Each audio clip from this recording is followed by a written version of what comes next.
Bon, premièrement, à propos de l'UE et des conséquences néfastes de cette dernière, on peut premièrement citer la contribution à l'optimisation fiscale et aux délocalisations. Et ça, on le voit par l'intermédiaire de l'article 63 du TFUE, qui nous dit à l'alinéa 1 que dans le cadre des dispositions du présent chapitre, toutes les restrictions au mouvement de capitaux entre les États membres et entre les États membres et les pays tiers sont interdites. Et que, à l'alinéa 2, dans le cadre des dispositions du présent chapitre, toutes les restrictions au paiement entre les États membres et entre les États membres et les pays tiers sont interdites. Donc voilà. C'est-à-dire que, déjà de base, on peut parfaitement, grâce à cet article, alors surtout, on nous dit surtout via l'alinéa 1, qu'on peut... qu'il n'y a aucune restriction qui ne doit être apportée au mouvement de capitaux un peu partout dans le monde, vu que ça concerne aussi les pays tiers. De même que pour le paiement, donc pas de taxes sur des transactions financières très importantes,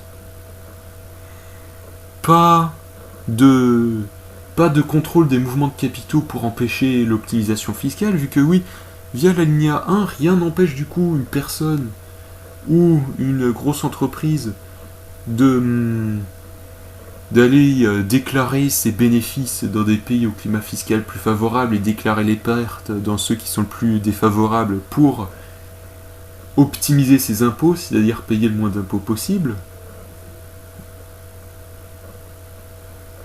Rien n'empêche non plus l'entreprise de faire bouger ses capitaux pour délocaliser dans des pays où ça coûte moins cher de produire. C'est ça qui veut dire cet article 63. Alors oui, rien n'empêche, voilà, du coup, une entreprise de pratiquer l'optimisation fiscale à donf en voilà, jouant sur les fiscalités différentes des pays. Oui, alors certes, il faut quand même qu'il y ait une matérialité à l'activité, mais voilà, ça change rien au fait que c'est bien notre appartenance à l'UE qui, via cet article, a fait émerger la notion d'optimisation fiscale, qui en fait c'est la même chose que la fraude, sauf que c'est légal.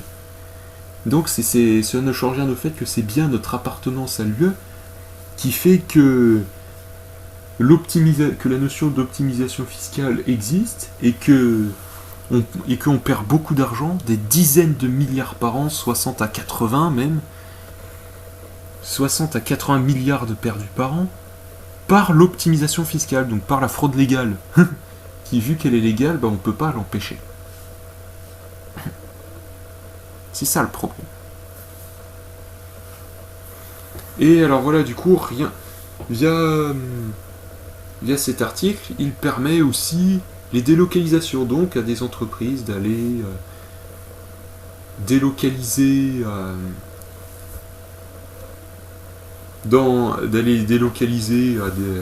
à l'autre bout de l'UE, voire à l'autre bout du monde, dans des pays où c'est beaucoup moins cher de produire, quitte à ce que ça provoque chez nous une désindustrialisation massive, quitte à ce que la possibilité de délocaliser aussi facilement constitue un moyen de pression contre les luttes sociales.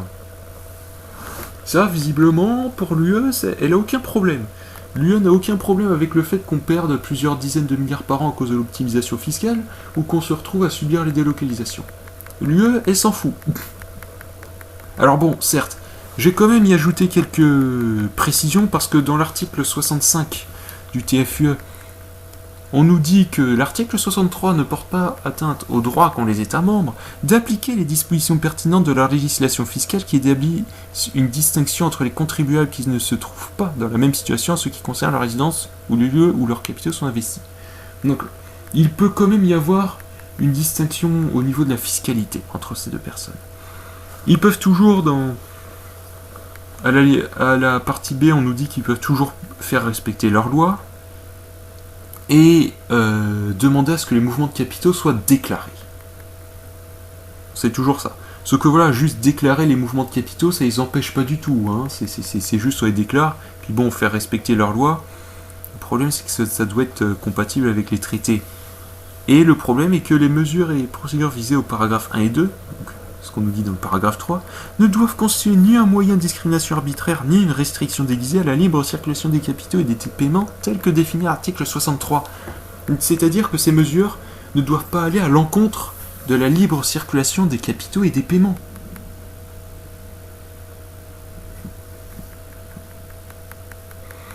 C'est quelque chose de très important, c'est-à-dire que l'article 65, on a l'impression qu'il irait un peu à l'encontre de l'article 63, mais non, pas du tout, c'est quand même l'article 63 et la libre circulation des capitaux et des paiements qui priment. L'article 65, c'est juste quelques précisions supplémentaires, mais qui ne sont pas prépondérantes. De même, on nous dit à l'article 66 que lorsque, dans des circonstances exceptionnelles, les mouvements de capitaux en provenance ou à destination de pays tiers causent ou menacent de causer des difficultés graves pour le fonctionnement de l'Union économique et monétaire, le Conseil, statuant sur proposition de la Commission après consultation de la Banque Centrale Européenne, peut prendre à l'égard de pays tiers des mesures de sauvegarde pour une période ne dépassant pas 6 mois, pour autant que ces mesures soient strictement nécessaires. Donc c'est-à-dire que s'il y a des circonstances exceptionnelles, le Conseil peut décider que quelques mesures pouvant aller à l'encontre de l'article 63 soient prises. Voilà, s'il y a des circonstances exceptionnelles, donc on dit que le Conseil il peut prendre ces quelques mesures exceptionnelles. Sauf que, premièrement, c'est seulement dans le cadre de circonstances exceptionnelles. Donc c'est-à-dire que les cas de mesures de sauvegarde temporaire, pas plus de 6 mois, qui vont être prises, sont destinées à rester l'exception et ne doivent en aucun cas devenir la norme. Donc voilà, c'est-à-dire que la plupart du temps, c'est la libre circulation des capitaux et de paiement qui va primer. Et ces mesures exceptionnelles ne seront que marginales. Et deuxièmement, le Conseil, il prend ces mesures après avoir statué sur proposition de la Commission. Donc ça, c'est très important. Cela veut dire que le Conseil ne peut prendre ces mesures que si la Commission européenne lui a proposé de le faire. Donc voilà, ce petit bout de phrase... Ce petit bout de phrase, il est très important. Il est mis un petit peu entre virgules et pas au tout début de la phrase. Ça signifie qu'en fait, c'est la Commission qui a vraiment le pouvoir, vu que c'est elle qui a les clés de l'enclenchement du processus, vu qu'il faut qu'elle ait proposé de prendre ces mesures pour que le Conseil puisse les prendre. Donc le fait de décider si les circonstances sont exceptionnelles ou non et justifient ou non ces mesures, sont en fait d'abord entre les mains de la Commission. Donc c'est pas vraiment le Conseil, aka les gouvernements de tous les pays qui décident ensemble, ou tout du moins c'est moins les pays qui décident ensemble que la Commission qui décide pour tous. C'est déjà ça qu'il faut mettre en évidence. Bon, j'y reviendrai un petit peu plus tard dans la vidéo. Et il faut déjà garder ça à l'esprit. Donc, cela signifie qu'en fait, cet article 66, non seulement il nous dit que les mesures allant à l'encontre de la libre circulation des capitaux et des paiements tels que définis à l'article 63 ne peuvent être qu'exceptionnelles, ne peuvent être que temporaires, et que cela nous dit aussi que c'est avant tout la Commission qui décide de les prendre, avant le Conseil. Le rôle de la Commission dans la décision de la prise ou non de ces mesures est bien plus important que celui du Conseil.